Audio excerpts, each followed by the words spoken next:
Hello, early birds or late birds, depending on where you're at. We're not starting officially the lecture here for another 5 minutes or so, but as you get in, get comfortable, just like we do with our daily lectures. This is, we'll be talking tonight specifically about how do you clarify whether you're writing a romance or something with romantic elements. So as you come in, feel free to let me know you're on board. And then I'll change over to the official header. Okay, honey, can you get me your phone so I can see the names? I was just getting ready for you. Okay, so Jan's on board. Jan, I apologize. I have to use a phone in my hand while I'm reading on the screen to see some of the names. So Jan's on board and Donna's here. Excellent. Nice job on your homework, Donna, by the way. Corrine is back. Hannah Lore. Hannah Lore. Is it Hannah Laurie or Hannah Lore? I don't want to mess it up. Erin's on board. Oh, it's the middle of the morning there, isn't it, Erin? Connie from Northern California. Lovely to have you here. Mickey. Okay.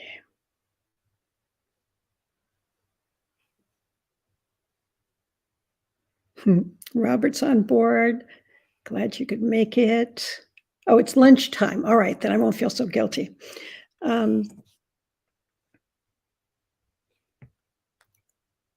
It's interesting because sometimes when I teach the romance challenge, it's 98% romance writers.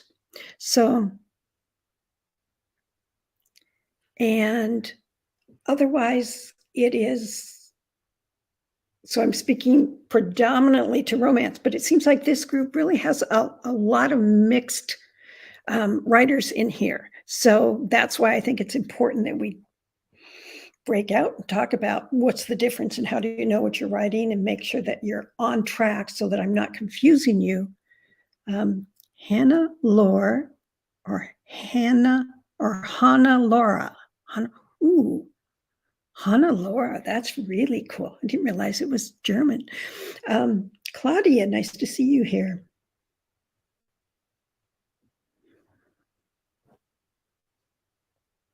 Oh, I got it right. Yay. Okay, I can go to bed now.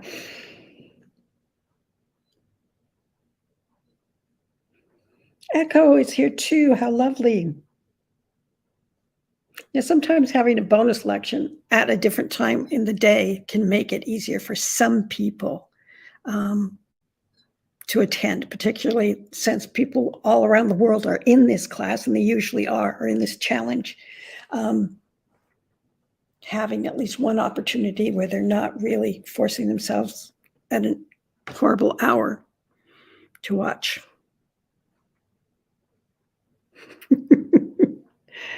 I can't go to bed for 1 hour. Good point. Tempting as it might be. So we're going to start here in about a minute or so. I know people are going to slide in at the last minute. I was always guilty of that. And this won't take too long, I don't think. But I want to make sure it's clear for you. Louise is on board. Nicole made it. How lovely. Okay.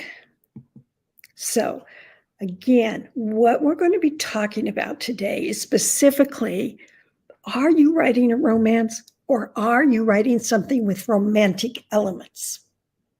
Now, sometimes the romantic elements can be very, very strong, and so that it can be challenging to figure out what you're writing. I have a friend who was writing what she thought was romance, and she kept putting her unpublished book into the Golden Heart, which is the romance writers, and this was for pre-published writers. And she always finaled because the story was great. But then she would try and sell it to editors and agents, and they would not take it. And it was because she finally figured out, after finaling in the Golden Heart, she finally figured out it's because she was writing a mystery with strong romantic elements. So this is not an uncommon thing to kind of think we're doing one thing and something else. Jade, if you can stay until the very end, I do want to run something past you. Okay, so how do you know what you're writing? One of the easiest ways is to figure out, how does the story end?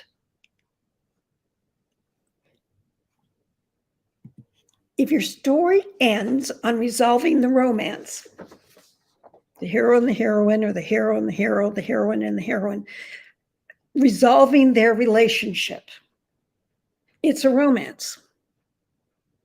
And yes, it can be that simple, because the story is all about that relationship. Will they find love? Will they get over their fears? Will they get over their history? Will they get over their doubts, their concerns, all the speed bumps that happen that keep a couple apart? That's the core of the story. Now, if the story ends on solving the mystery, saving the world, climbing the mountain, whatever it is, it's a story with romantic elements. So Robert says, I'm writing a mystery. And that getting clear about that makes life a whole lot easier. Just knowing this is who is my core target audience. Now, when you do something like Robert, which writes a mystery with a romantic element, he pulls in romance readers, which means the sales for his books can be higher than the sale for just a mystery. Someone solves the mystery, or someone has a romance. Erin says, so I write romantic suspense with 50% going to the suspense and 50% going to the romance. So what does that mean? How does your story end? I'm betting it ends on the romance. It has a very strong suspense element, but it ends on the romance. And if that's the case, then you are selling it in the romance field. You are selling it to romance readers. Yep, that happy ever after. That's a romance ending. You're not going to put it in the sci-fi or the mystery section, the suspense section of the bookstore. You're going to put it in the romance. So in something that is more suspense or more mystery or more solve the puzzle or save the planet, that's all about the external problem or the threat. Louise says, if you write romantic element, the guy gets the girl, correct? Sometimes, but not always. Oftentimes at the end of a mystery, it's not resolved that relationship is going to move on. It might be, but not necessarily. So it leaves it as an open question for a series. Or at the end of a mystery, he goes his way, she goes her way. So no, the guy and the girl don't get together always. Sometimes they get together for now, or let's explore it, or maybe we've got something going on here, but it is not a romance.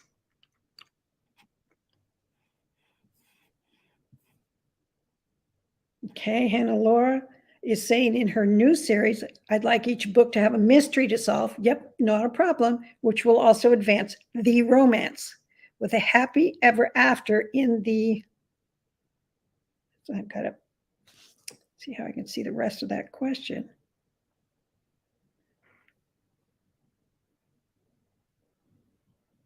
Okay, so, Laura, what you're saying is you are writing a mystery with romantic elements. And because the happy ever after happens at the end of the series, not at the end of a book. Claudia says, so is it a cliffhanger? Nope, not a cliffhanger. Cliffhanger is something else. It raises a big question. So you can have in a romance, you rarely have a cliffhanger because the romance is that story.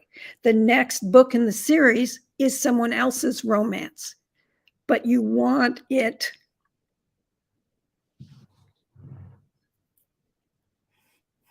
So, Hannah Laura, I think is what you're saying is that I want it. Yes, you can end the series. And that's why oftentimes in a series, you do end it on something like they finally get together like they get married or they're going to be together as a couple. So that's perfectly all right in a mystery series, not in a romance series.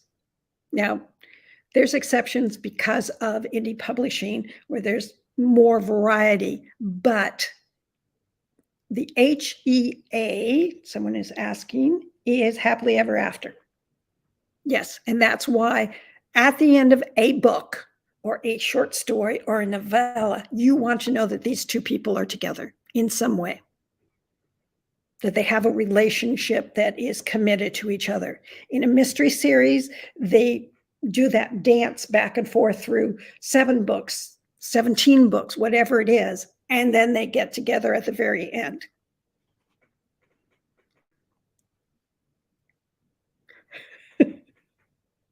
So Echo is, and Lord, Heather Montgomery. So if I see Heather Montgomery, I know what you're trying to say. All right, So in a mystery, it's about that external problem to solve or a threat to stop if it's a suspense, but it is not the relationship complicates it. In a romance, the story ends on the hero overcoming their obstacles to get together. They don't have to get married. It used to be they had to get married, but they don't have to get married necessarily, but it's a committed relationship. So if you're writing a series in a romance, that's why you have brothers and then the sisters and then the cousins and then the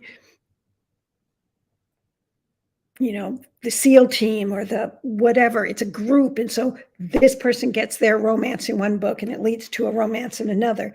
Or you can write where you are writing the romance of couple X and Y in this book, but you're also having as a secondary storyline a different relationship that will not get resolved from multiple stories.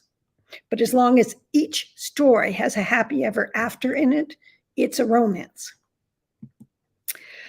All right, here's a quiz. Just do it in your own mind. Is Titanic a romance? Anybody want to post an answer is great.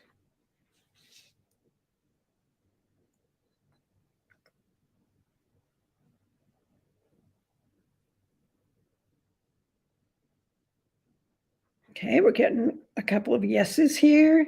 Hannah Laura is saying no. Aaron says yes. Actually, it's no. The couple does not get together at the end. He dies. There is no happy ever after for that couple. It has romantic elements. It's about a relationship. But there's romance in it, but not a romance. Okay, here's another. The movie While You Were Sleeping with Sandra Bullock.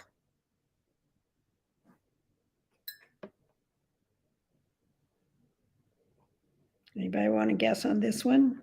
While You Were Sleeping with Sandra Bullock.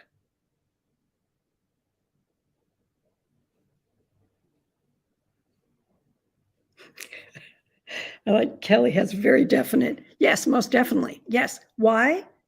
Because That's what the story is about. Her getting together with the right guy. She thought she loved the wrong guy, and she was willing to go to the point of marrying him, but she loved the right guy. And at the end, they get together.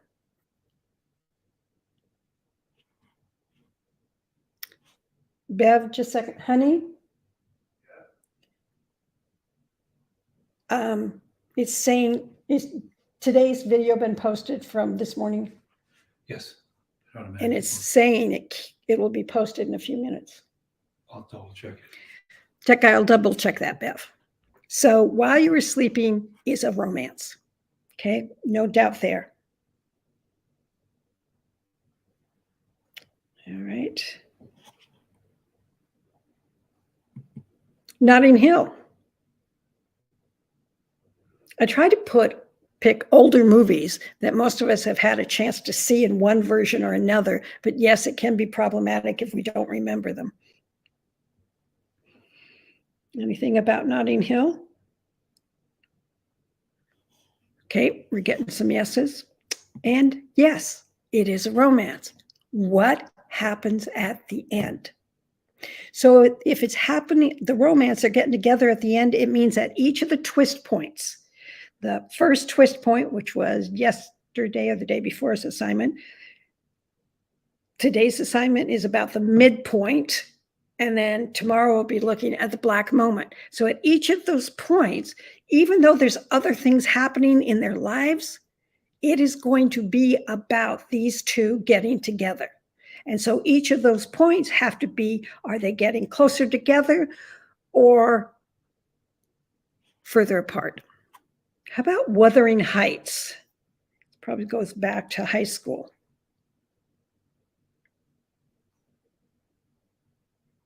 Anybody want to guess on this one?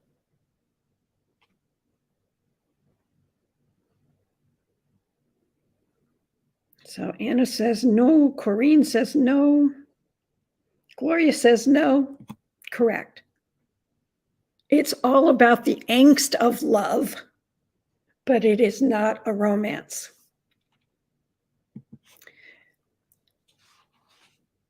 They get together in death. Yeah, kind of like Romeo and Juliet. How about Casablanca? That's always touted as a very romantic movie. Okay, I'm getting some more no's for Casablanca.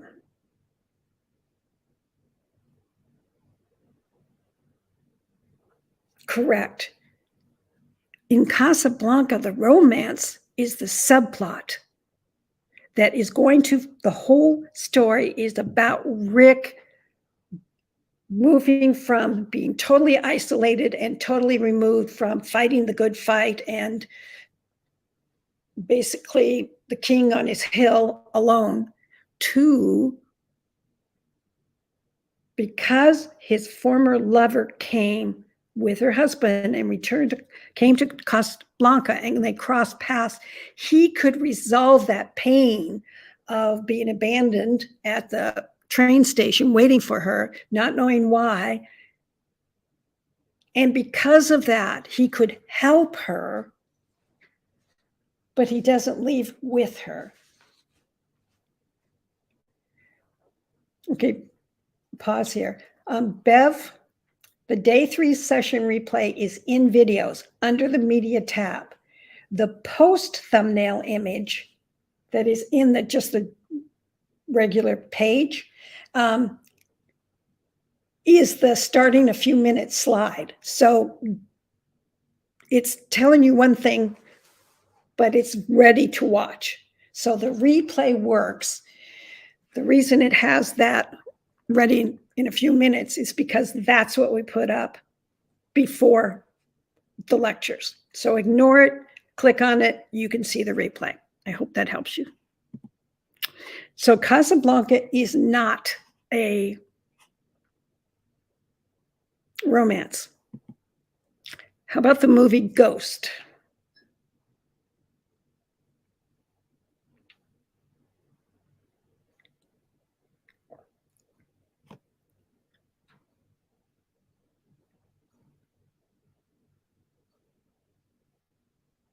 Anna's a no. Nicole's a no.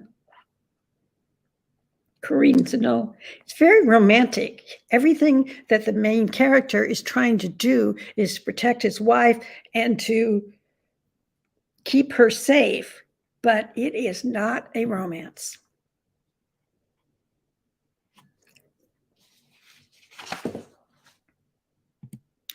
In a story with romantic elements, the romance is resolved before the hero or heroine or main character can face the final challenge. The romance complicates the main issue or threat being faced that must be conquered or resolved. For example, the hero or heroine, it doesn't matter, is out to catch the bad guys. That's his external goal in the story. But they kidnap the heroine, whom he discovers he loves. And that creates the black moment or the climax of the story. Does he save her, or does he go after stopping the threat and possibly lose her? Hard choices, emotional choices. But he must now save the heroine before he goes to catch the bad guys. So that is the last thing resolved, is that external, solve the mystery, stop the bad guys, save the planet, whatever it is. Now, this is, all right, the numbers at the top, think of them as number 1, 2, 3, 4, and 5. That's what we use in this class. This comes out of the month-long class that I teach that has 11 stages all the way along here so that you can understand it. So she's on her line, he's on his line, okay?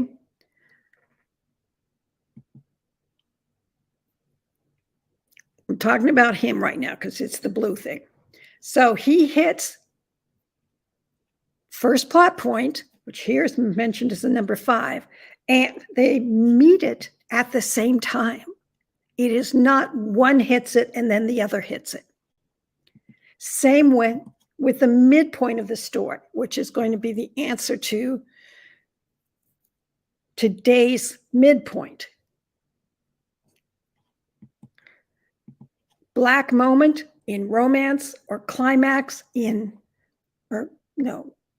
climax for you. If you're writing a mystery or a thriller or a suspense, you're not going to be hitting it at the same moment.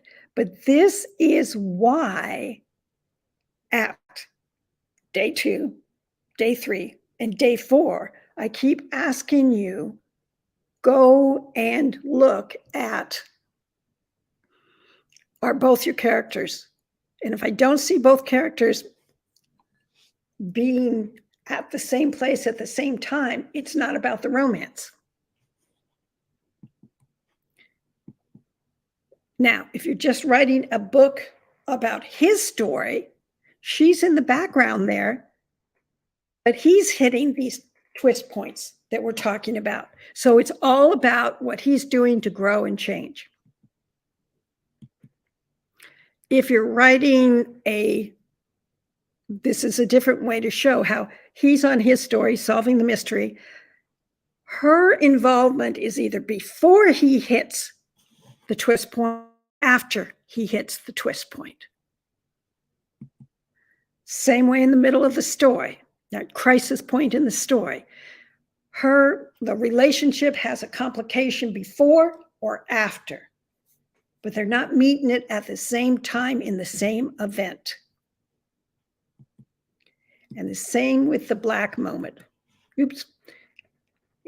The relationship has to be resolved or dealt with in some way. It might be a love you, we'll talk later type of thing. But then he goes off to solve the external plot line. So that's the way it kind of plays out. In a story with romantic elements, the story is built upon those twist points, those plot points that fit that story genre, whether it's mystery, suspense, sci-fi. They're going to meet at the same places. They're going to have those same points, but the romance complicates the characters' efforts to reach their story goal. The romance can often be used to give the reader a break from the big storyline, which is solve the problem, especially if it's a particularly tense storyline. So it's about a threat or an issue that has to be dealt with. And in a story with lots of tension, it's important to give the reader some breathing space after the first plot point, which we're dealing with in yesterday's homework, after or before the midpoint, and that is what we're dealing with in today's homework, and after the black moment or climax of your story.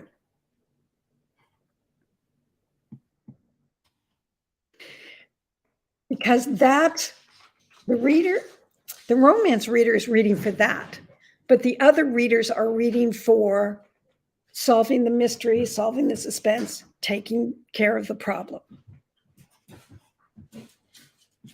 So again, Officer and a Gentleman actually ends up being a romance because they get together at the end of the story. Up to that point, you could think it's about Richard Gere coming of age type of thing and finding himself and learning to be part of a team type of thing. And a lot of the book is that. But if you go back and analyze it, it's also the romance is at those key first twist point when he comes and he first meets her, middle of the story when he gets involved with her on a deeper level, and the crisis point of the story where everybody had come and made it clear that there were girls in the town that wanted to find an officer. So to be careful about that. And his best buddy who helped him got involved with a girl. She told him she was pregnant. The guy killed himself because his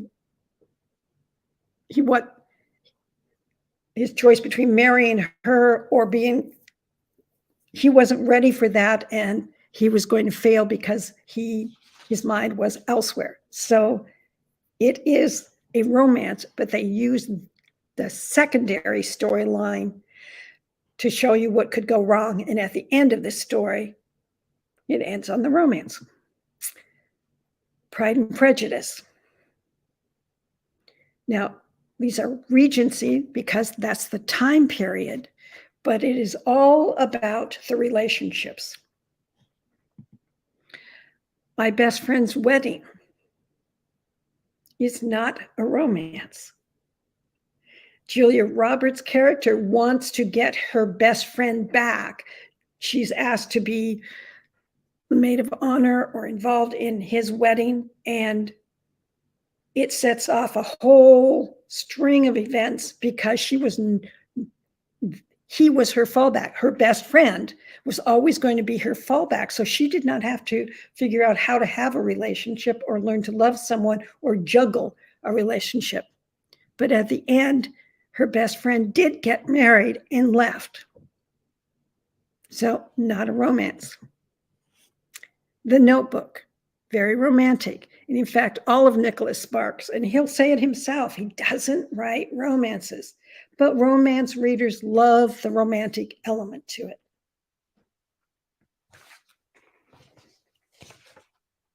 So questions. I know this sounds really kind of down and dirty quick, but it really doesn't have to be very hard.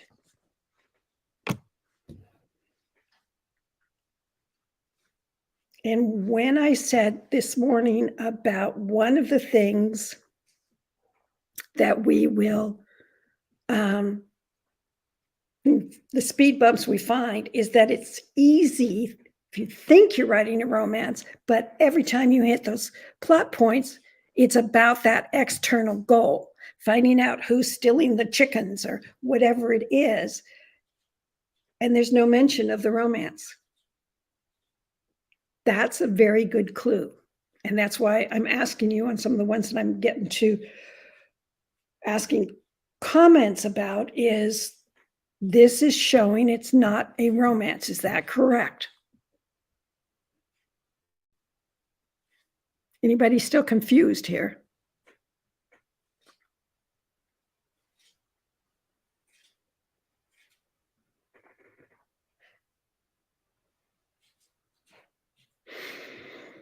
Nicole, there's a great story. I met Nicholas Sparks' agent, and he had actually sent the manuscript to 45 agents or something. She was the only one that responded to him, but he sent it to someone else in her agency, but that person had died. So she read it and she says, I'm not an emotional person. I am not,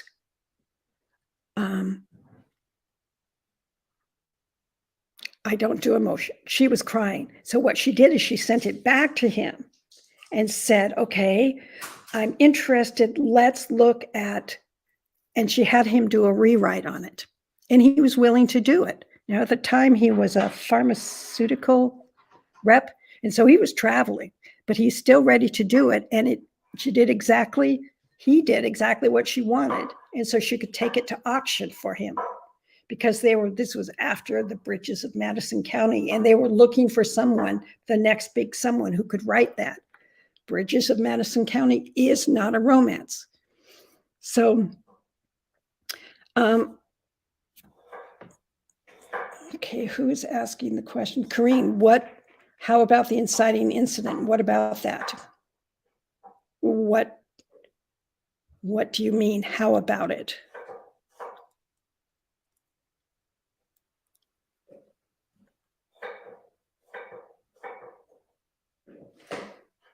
The story with romantic elements is going to have an inciting incident. All stories have an inciting incident because it raises a question.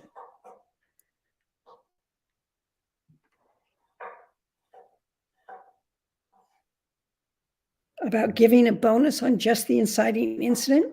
Well, Corrine, you're in the month-long class. So yes, there is information there about the inciting incident. And we do go into more detail because we have more time to spend. But it is, no, so there's no bonus class in the next 2 days that we have together here in this challenge.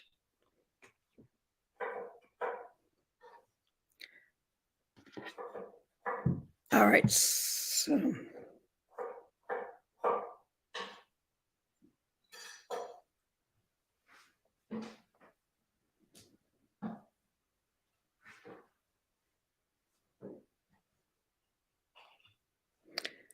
Okay, Anna's asking, the heroine goes to Europe to bring the hero back to the US. They were former lovers. They fall back in love. But if he decides not to go back to the US with her, then it's not a romance. Correct.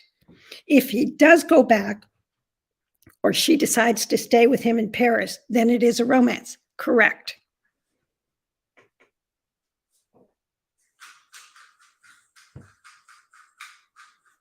Okay, we have another question here. Robert, how do we decide how many romance tropes and conventions to include?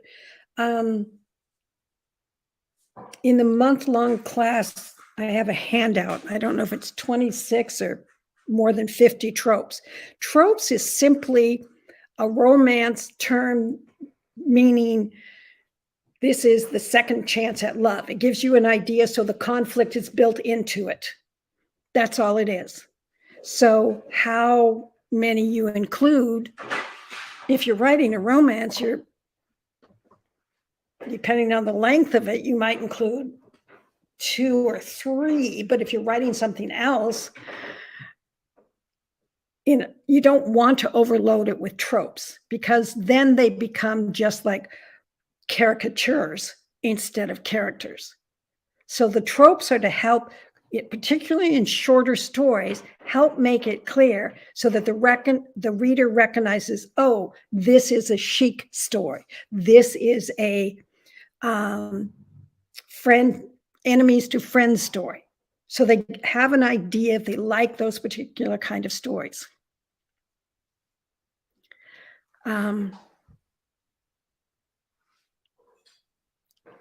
Kelly's asking, how does the story end? I'm assuming, Kelly, that's about what Anna was talking about. If the two individuals stay in Paris, or if the two individuals end up back in the US, that's a happy ever after situation. So it is a romance. So Anita, if there's an overarching romance plot in the series, apart from the individual book, do we need to include the point of view of the overarching characters as well? No. If not, is it okay to add their point of view in the epilogue to further their plot in that it doesn't belong with the main couple's story? Anita, I would recommend that you read some of the Suzanne Brockman stories. She has her SEAL team stories and her FBI stories. She had 3 romances in every book. One main, this is this couple getting together. The secondary one was we were watching a secondary couple kind of blowing it or being pulled apart. Then there was a third couple. Sometimes it was from the past. So if you're plotting the series like we're doing during the day, that's a subplot or a secondary storyline. Those characters, you can use this same approach to a series, but you could add their point of view at the end, near the end of the story, to let the reader know whose story is going to be next. But it doesn't. So there's a number of ways to do that there's no hard and fast rule. If they're going to be the next couple, you may see them a couple of times in the book from the main character's point of view, if your publisher insists on having just 2 characters' point of view. If you are indie publishing, you might slip into their point of view now and again, and then that's letting the reader know that this relationship is going to have its own story. So does that answer your question there?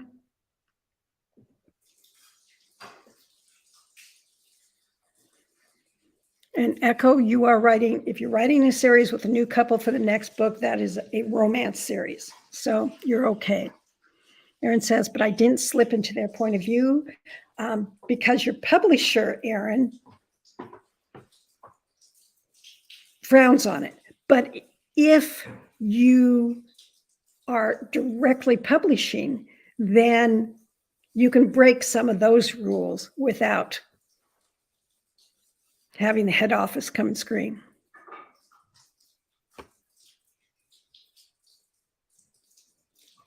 Hannah Lord wants to know the Ruth Galloway series be read in order. Yes, I would recommend reading it in order because there is a relationship in that. And there's events that happen. And if you all of a sudden start at the end, you don't know where that's coming from. So yes, I would read them in order.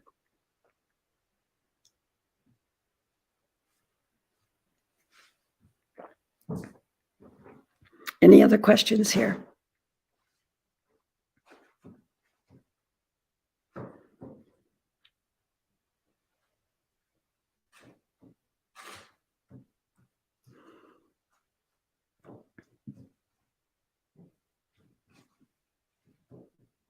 Anita wants to know, is there a romance sub-niche for contemporary romance with subtle fantasy elements? Absolutely. You would probably, that would be romance with fantasy elements.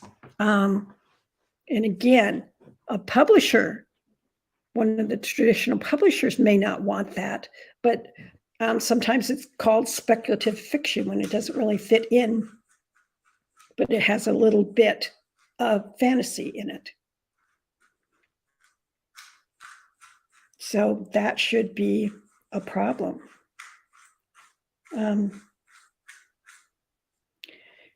Anna, in a story with romantic elements, are there two different inciting incidents, one for the external story and one for the romance? No. No, because the romance is like having a complication with another character. So no, not two inciting incidences. The inciting incident deals with the main storyline. So that's a great question, Anna.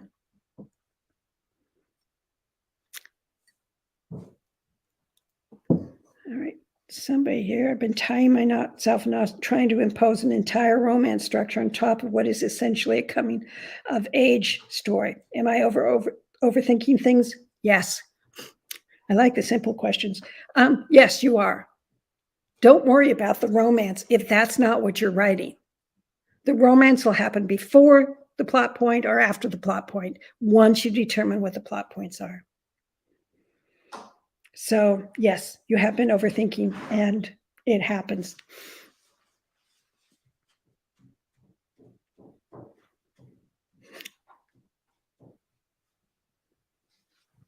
Okay. Well, good. I hope this helped a little bit. Jade, I'm speaking to you now because you did a long post right before, and I got it right before this. I did reply, but you were talking about chapters, and the chapters mean nothing to me because I don't know how long your chapters are. So you're writing a 100,000 word book, which means the midpoint is 50,000, which means the first plot point is 25,000 words in there. Now that's the length of a novella. So getting up to that 25,000 words, you've got, he's going to be changing and she's going to be changing. So remember, in the month-long classes we've done together, there are 5 points between the opening and that first twist point. There's where the inciting incident happens. He has one for him, she has one for her. Then they have, should they see each other, should they not, the pros and cons. Then they have the mentor. And then that first twist point is they're together at that point because of what had happened up. And you have 25,000 words to work that for each of them. From that point forward, the rest of the story, that whatever happens to him happens to her, and whatever happens to her happens to him.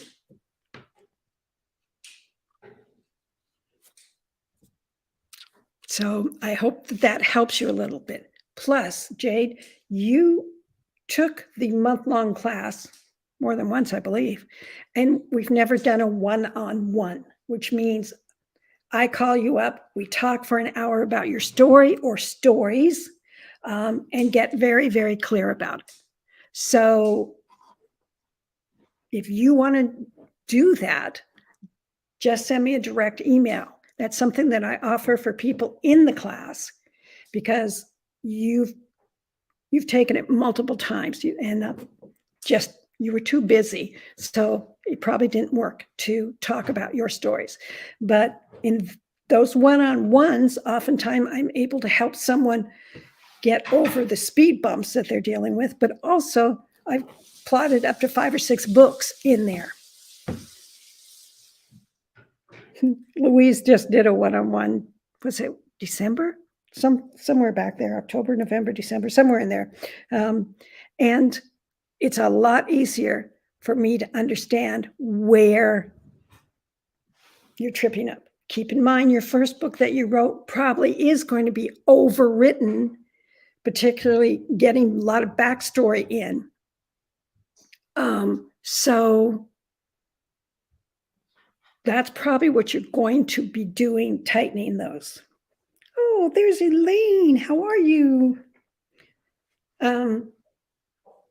So anybody that's done one of these classes, like the one we're going to do next week, something like that, that is one of the options for you. And I'm always surprised how very few people take advantage of it, and yet it can just break free a lot of the things that are jamming you.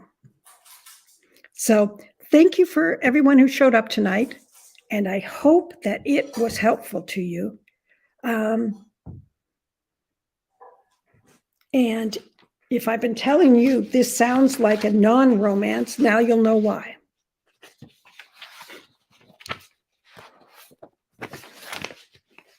So thank you, and we'll see you tomorrow at noon at the regular time, regular place, and we get to move forward. So take care.